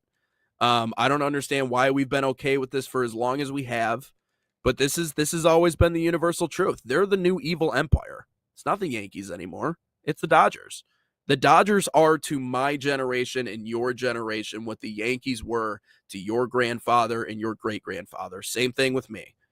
It was the Yankees back in the day, and they did the same exact stuff. So I'm also saying that this isn't anything new, right? This has been a universal thing, but it just continues to get more ridiculous with every new player LA gets. Yeah, and it's only going to continue to get more and more. And like, look, that some of their, because they could also trade for players at the deadline and just use prospects. And like for instance, because the Tigers trade was Trey Sweeney and Lorenzo for Jack Flaherty. Tyrone Lorenzo. Yep. Yeah, and Lorenzo's pretty good, at least in terms of the prospect. Like Trey Sweeney sucks. But that's not the point. And since we also have a soccer aspect to our podcast, Boley, who owns the Dodgers, also owns Chelsea. And if you want to, since he's taken over since 2022, he has spent $1.6 billion on players. So he spends over $1.5 billion on the soccer team, and he also spends over $1 billion you said $2 billion, right? $2 billion. Yeah. $2 billion on his baseball team. God dang. Well, close to $2 billion, not quite $2 billion, but I think over. it's 1 point. Yeah, it's over. Oh, yeah, over it's over $1.5. Over $1.5 billion. Yeah. So this guy has damn near spent over $3 billion on his teams since 2022, which is just crazy. But you can't. That's the thing. You can't hold it against him though. No, because they can. He's just doing what he wants. I'm telling you, he's a money launderer at this point. That's all. He's a money launderer. I don't know how he's able to do it. I mean, maybe, I don't know, blind faith. The part that is crazy to me, though, is that, again, he's not doing anything wrong. No, he's not. He's just taking advantage of a system that's there, right? Major League Baseball goes, hey, if you go over this X amount of money, you're going to get a slap on the wrist, right? You're going to get taxed on every additional dollar that you spend above a certain limit. And LA just goes, okay, we have it. Like we fine. So yeah, no, it's ridiculous, man. Like I said, anything short of a World Series title for this team is a disappointment. Like I would say before we get into the system conversation, because I'm sure you have an opinion, I have an opinion on the system. Back to the thing of there's nothing wrong. He's doing nothing wrong. He's doing what a lot of billionaires would like to do, and there's an Avengers roster right now. To your point of the only thing stopping this team, and to your point of anything other than a World Series is a failure, outside of, I think, barring injury, I think this team wins the World Series, no question, and without a doubt, unless all of a sudden some team creates these prospects that they influx with some youth into a team, and all of a sudden they become the Avengers at a young age, which is crazy to even think if that even happens. I think the only team that could really rival them is the Padres and the Blue Jays. Is that really it? Because the Tigers ain't doing a thing, and they got the best. Honestly, if for the sake of baseball, the Tigers should just trade Tarek Skubal to the Padres or the Blue Jays. To even just try to stop the Dodgers from winning it all. That's really about it. And but no, there's nothing stopping the Dodgers of winning another World Series. And obviously we can talk about the repercussions and the system, but he is just exploiting. Everyone talked about the Patriots cheating all the time and this and that. And to some extent, yeah, they did cheat. But a lot of things, there's a lot of rule changes after the Patriots because Bill Belichick walked a really fine line and exploited rules, and that's all the Dodgers are doing. They're exploiting rules. They're even look at Chelsea's contracts. Everything is getting back pay because they want to focus on the here and now. They're like, we'll just focus on it later. Yep. Obviously, at some point, it's going to nip them in the butt. But for right now, here in 2026, on January 16th, 2026, nothing's hurting them. So he's just acting the way a billionaire is supposed to act, and he's spending money on things that are helping himself. So I really can't hate it. But obviously, we could talk about the system and the repercussions after the fact, because a lot of people are thinking a lockout is on the way, and a lot of these owners are going to want a salary cap at this point. Coming up next, let's talk about the point shaving scandal. We'll take a quick break here on Inside the Game.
Welcome back in. Final segment here on Inside the Game.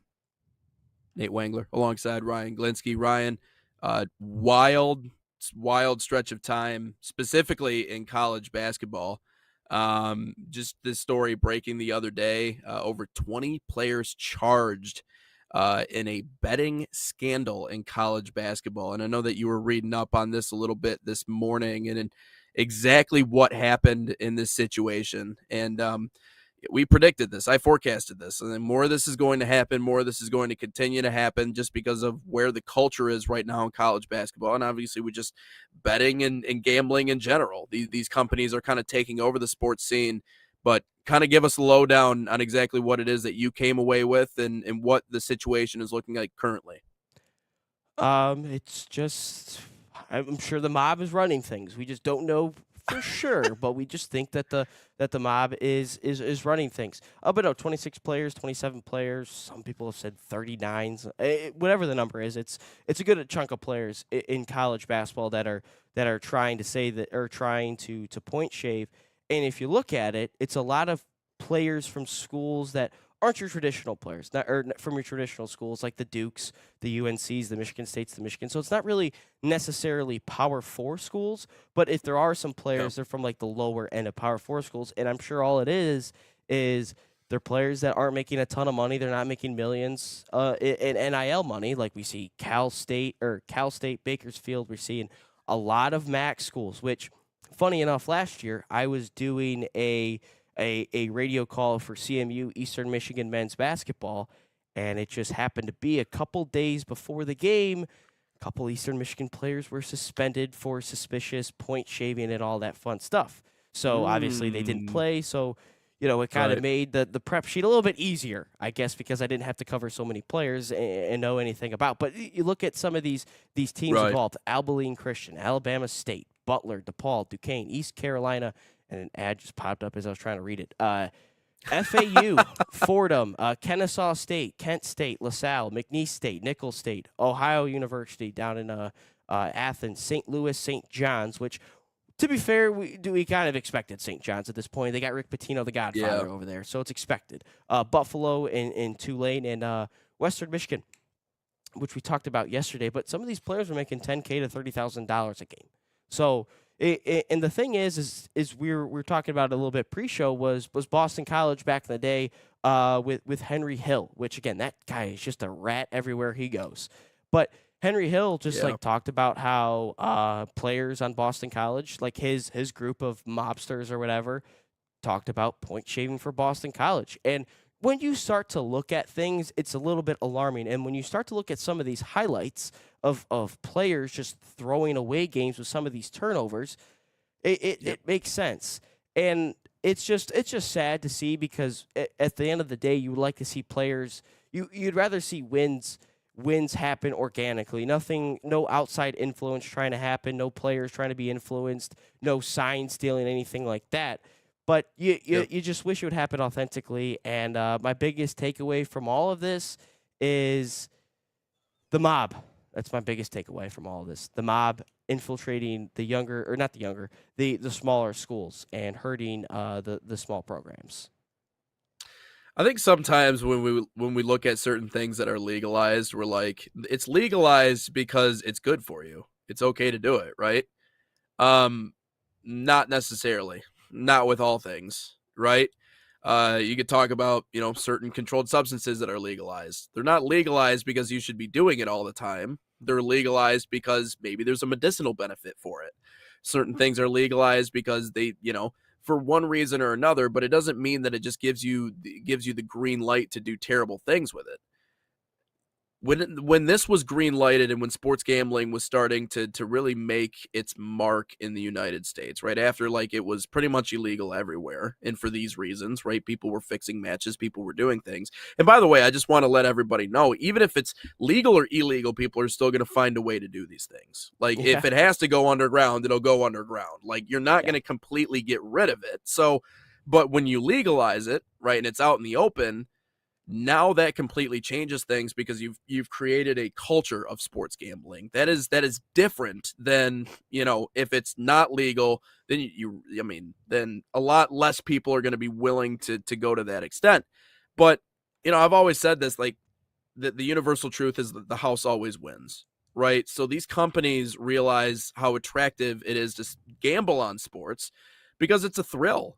And so they're going to give you free this or this amount of money or this amount of credits or this amount of tries, and you can bet on everything. I mean, literally everything. And a lot of people just find that attractive because they love watching sports and they love being involved and they love making money. But when you promote it and push it the way that they are, you are creating, shamelessly, by the way, addicts of gambling. You are creating a culture in which, and a lot of, for these college players too, is that you see your counterparts making money, right? You see your counterparts making as much as they are, whether that be at a bigger school or whether that be the guy next to you. Of course you're going to try and find some way around it. Of course you're going to try and find some conniving way to make your money.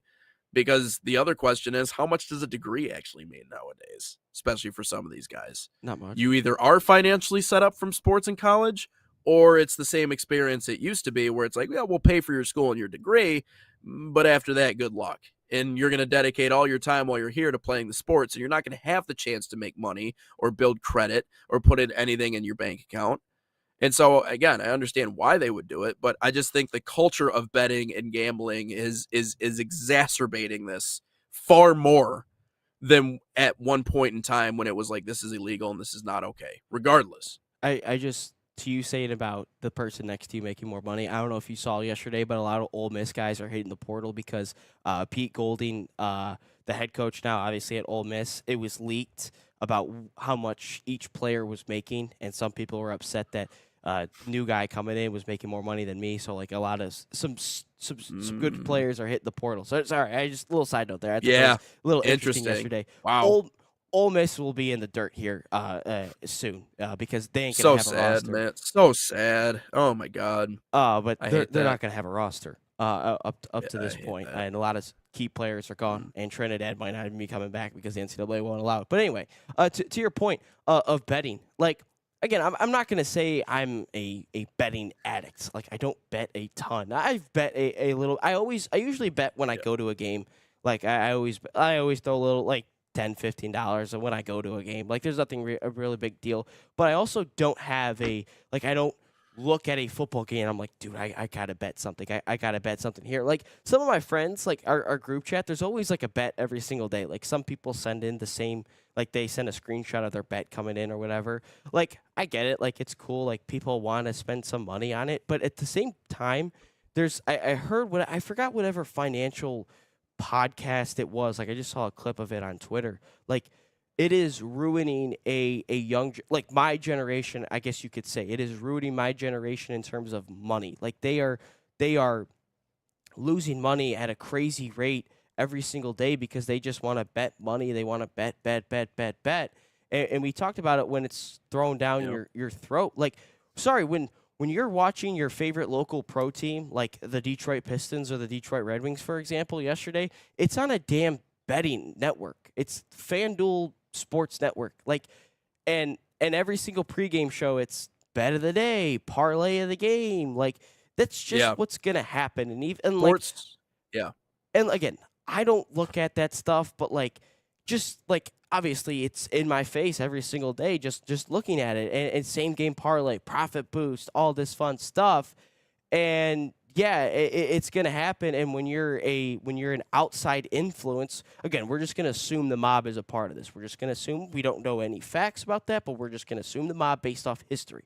We're just gonna look off history. We're gonna assume the mob's a part of it. But when you look at it, it's just when you can look at the smaller fish per se of going to these other schools, these smaller schools, it can make an influence, and it's just sad to see, especially a game that you want to see influenced the right way, and games, the results of games done the right way when in reality it's not. But we saw Chauncey Billups, we saw a player this past year or a couple months ago. All these different influences. So this is something that's going to happen every couple months. We're going to see so-and-so in this league or so-and-so in professional college. It's going to happen every single time, every couple months, at least once a season. So it's a little sad.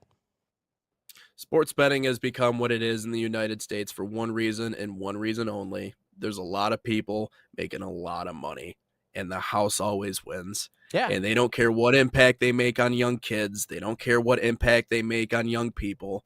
They're going to shove it in your face because they realize at the end of the day, the people who want to achieve the bottom line at these betting companies or anybody who works with them is going to get to that bottom line, because 22, 21, 20-year-olds are going to be spending their money all day, every day on sports, thinking that they're going to hit it big, because that's how gambling addiction works, right? The next one that I do, the next bet that I place is going to be the one that I hit on and I become a millionaire. This is how this works. Yeah. Okay. And that also extends to student athletes. It also extends to everybody else. If you have a direct line to the game, like this is why, like me in the position that we're in, we can't gamble. Like it is something that I cannot do, because again, I have insider information. It's very easy for someone who is on the inside or someone who is playing a sport or whatever it is to have that insider information. And now we're talking about how many different players, how many different matchups that have been tainted that now you have to go back and look at and change and scrutinize and investigate. Yeah, again, this is just the beginning of all this. We saw the issue with the refs in Turkey. Now we're seeing the college basketball players here in the United States. It is one after another, and it's only going to continue to get worse. And again, there's a lot of people making a lot of money. And if you want a sports bet, go ahead and do it. If you want to place $20 on who's going to win the coin toss tonight, if you can afford $20 and you can realize that's not something you can do every single Sunday for every single game, and you have the ability to control yourself and you're a consenting adult, then yeah, by all means, go ahead and do it. But there is an underbelly to what the sports gambling scene is in the United States right now, and that underbelly is addiction, and you can't run from that. I forgot how, like, there's some cool prop bets in the Super Bowl. Like, I've never bet them personally, but I like the over under for the national anthem. That what color is the Gatorade for everything? Like, how many times is this mentioned? You said the coin toss. Like, how long is the halftime performance going to be? Like, there's some interesting prop bets. I've never bet on it personally, but it's just a little funny sometimes when you see some of those prop bets, for sure. Yeah, It's yeah. Well, and I was even watching the other day someone who was there's certain platforms you can bet literally on anything, and Yeah. he was betting on a what was it, I think a political debate, like that a certain word was going to be said at a certain time, like in the first 10 minutes of the debate. Will the word, like, I think it was like Iran or something, like, will that word be said? Like, you make a certain amount. It's dumb. You can literally bet on everything now. So anyways, just wanted to talk about that. It's crazy. Like, and like you said, it's only going to get worse, in my opinion. I don't think it's going to get any better. Well, but we'll update people on everything that's going on. Well, But also, like, just scrolling through TikTok, I've seen a couple of, best bets of the day, and it's not even like a betting company. It's just, some random kids just got in front of a microphone, got in front of a phone, and just play some stuff on TikTok, and people like that stuff. Yeah. So it's not even the corporations even. It's sometimes it's just little, like, you and I could make, if we're being honest, you and I could make a betting thing every single day, post it, and people would like it and want to view it. But do y'all want to see us do betting odds on the show? Sure, Is that something that we? Yeah. Okay. All right. We'll clip it. We'll ask the people in the world. We'll clip it. We'll post it for you guys. But no, it's the only people you should listen to place your bets inside the game, the podcast. Exactly. And another thing that I didn't even mention is before, like, literally in every single game, there's always a live betting odds. Like there's, you could bet this right now, so and so to score this many goals, or this guy to have so many points. So it's just right. It's just sad in terms of that. I feel like there should be a limit, but I guess when the elite are making all the money, I guess there's really nothing to stop it. So that's just the way it is. Yeah. People are gonna. And the funniest part about all of it, about all this whole betting thing is when you have a problem with gambling, you call this number. Like, it's always sped through, or because I think every betting place has to throw it up there. Like, every graphic, it'll say this, and this. Yeah. And that, it's like nicotine products. Like, you have to tell people it causes cancer. Like, that is something you legally have to do. But, like, But it's like, anyways. there's no like, I bet you there's no like rhyme or like there's no law or rule saying like you have to have it this font. They just throw right at the bottom. Make sure that you could technically read it if you wanted to. But yeah, that's just another funny part about all of this. Yep. And you're right. And so, and like I said, I'm not going to tear people down that like sports betting. Like, No. if I know people that do it, but do it reasonably, realize that, hey, I got, X amount of extra income or whatever the case may be, but I'm not going beyond that, but you go to a casino once, and just look around. What do you see? I guarantee you'll see someone that's been sitting at the same machine for 2-3 hours, just trying, or the guy who's throwing an insane amount of money down. Like, trust me, he's doing that because, again, it's this thing that it clicks in your mind. When you hit once, you always think the next one is going to be even bigger, and like I had a buddy that I worked with once upon a time that he literally, for a stretch of, I think 2-3 months, he paid his rent with sports betting. Wow. Like, that's addictive then. If you're making that much but, money. Wow. Streak of good luck, but it didn't last. It certainly came to a certain point where he's like, yeah, I can't do that anymore. It's not a sustainable model. But could you imagine if he had like an addictive personality, or he was someone who wasn't able to separate, hey, this is a good stretch. I went through a couple of months of having this really good luck with sports gambling, but now I've emerged out of the other side. I can't do that. But someone who has an addictive personality, they'd be like, I'm just going to continue doing it. And then that only gets worse and worse and worse. Again, I'm nothing against people that like to gamble. For me personally, I've always been a little bit more guarded with my money, but also I think sports are so unpredictable too that it's tough to actually make a lot of money on it. But anyways, moving on. What's our question of the day today for episode 209? Question of the day. It's an interesting one. I might have to explain it a little bit more, just because I feel like you're gonna have a couple questions on it. But before we get there, of course, Salt Athletic, an official sponsor of us here at the National Soccer Network. Use promo code NSN15 to save 15% off that #1 smell-proof cleat bag that 100% works. You scan that QR code on your screen, or visit saltathletic.com today. But question of the day. If you could take one American athlete, we'll say current, again, could be any single sport, to switch to play the game of soccer. I'm talking like in their youth. Like they don't go to college to play the sport. They don't play pro. They just simply, at the age of 10 or so, I'm going to play, or 8, I'm going to play soccer. I'm going to become one of the best at it. And they just don't play football, basketball, hockey, or baseball. Which one would it be? And they're going to become elite at it because whatever they do in their sport currently, they do that in the game of soccer. So when I think about what athletes would make the best soccer players, probably not a football player, I'm guessing. Football is a lot more about like explosiveness, maybe like shiftiness is important, I'd say, for wideouts and maybe defensive backs, but outside of that, it's explosive over a short period. Hockey, no, I'm assuming they're not as great on the ground. They're better on skates. Baseball, probably not. I think of the NBA. And the reason why I think of the NBA is because these guys are so shifty. They change directions so quickly. They can, with a man in front of them, just one step, and they're by you. It's literally, you watch the game from up close, and you're like, how are you supposed to legally guard these human beings? Like, they're aliens, the way that they move. Now, mind you, I think there is such a thing as too tall for soccer. I don't know. Maybe not. There's certain guys who I'm sure have been exceptions to that rule, but I don't know too many 6'11" dudes that are out playing soccer. He's probably a little too gangly to be able to control the ball and do all those other things.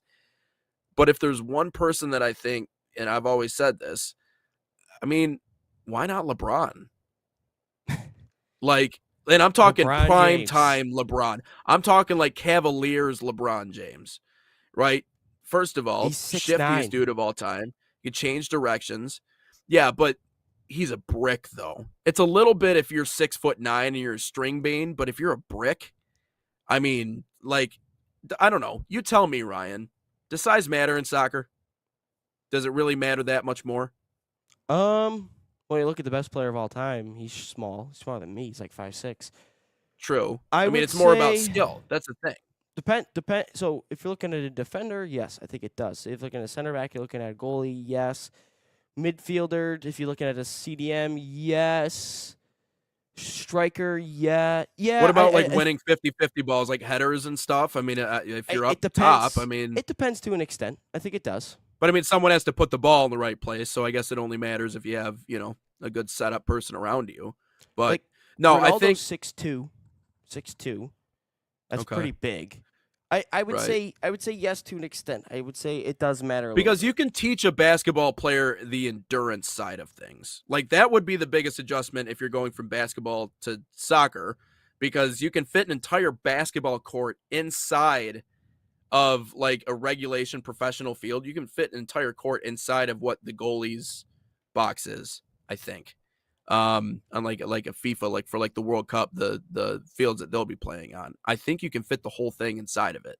So like the amount of room and the endurance and the length in which you're running in soccer is far different. Like your heart has to be in a different spot than what it is maybe playing in the National Basketball Association. So to that degree, you can teach him that. But what you can't teach him is the intangibles, right? Which is size, if it ends up playing a role, skill, which is something that obviously he has. And again, if he dedicated his whole life to playing the sport of soccer and not playing the sport of basketball, my guess is he would have figured out how to be pretty skilled with the ball on his foot. That's just my prediction.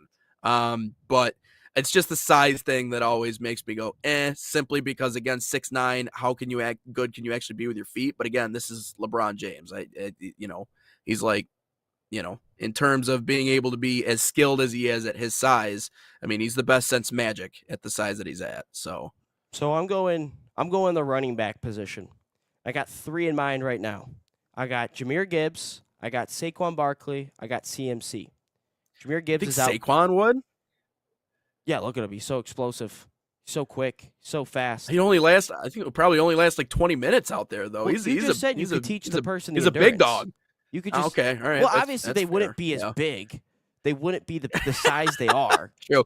I keep thinking like right now. Okay, we're going back to like childhood here. That's what I like, said. They're starting off. All You right. take them Okay. from All the right. childhood. I remember. Instead of them playing that sport, they pick up soccer. I'm thinking. So Gibbs, I think, is a little small, 5'9".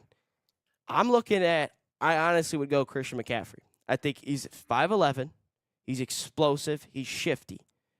And I think he's a smart football player. He's a really smart football player, and the smarts then carry over to the soccer field. I think this guy would boss the midfield. I think he would. I think he would dominate as a number 10. I think he would dominate out wide as well.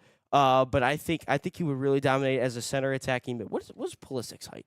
I don't think he's that tall. And to your point, something else that I think is 5'10". interesting about So you can put him out wide. You can put him at a 10. I think Christian McCaffrey's my guy. I was gonna go Jahmyr Gibbs because of his quickness, but again, I view Jahmyr Gibbs as a winger / outside back. But I'm talking who can make an impact, and someone in the midfield can make an impact. I think Christian McCaffrey is a number 10. Woo! Christian McCaffrey would dominate. And the other thing about running backs too is they see everything that's around them. Like field vision is so important for running backs whenever they get the ball, obviously. So, he's going to be able to read and anticipate and sense where pressure is coming from. And again, all this assuming that, that they have the skills with the ball on their foot. But no, that's an interesting point about running backs. I would certainly see something like that. I'm thinking like a speed back or an agility back, someone that's known for their DJ Turpin. I think Jahmyr Gibbs, would be great in that role too. But I think McCaffrey too. Maybe the McCaffrey before all the injuries, I would certainly put in there. Not that he's not still producing, but no, definitely. No, I can definitely see that. But different sports, different skill sets. But I guess we'll never know. They also hate this conversation. Talk about all the Europeans that leaving bad comments on YouTube. Yeah. They also hate this talk. They're like, you Americans and all your hypotheticals. I'm like, it's a fun talk to have. Nothing more than that. But anyways, this has been episode 209 of Inside the Game. I'm Nate Wangler. That's Ryan Glinsky. Great week. The drill. You know the drill. National Soccer Network, wherever you find us on social media. Make sure you follow us on YouTube. And again, catch us Monday through Friday, 9 to 11 a.m. And until we talk to you guys on Monday. So long, everybody.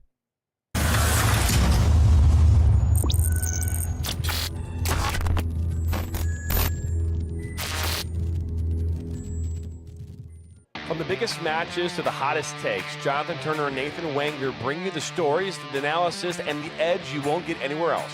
Streaming live weekdays at 9 a.m. on YouTube, Roku TV, Facebook, Twitter, and all major platforms. No filters, no fluff, just real talk, real soccer. This is Inside the Game.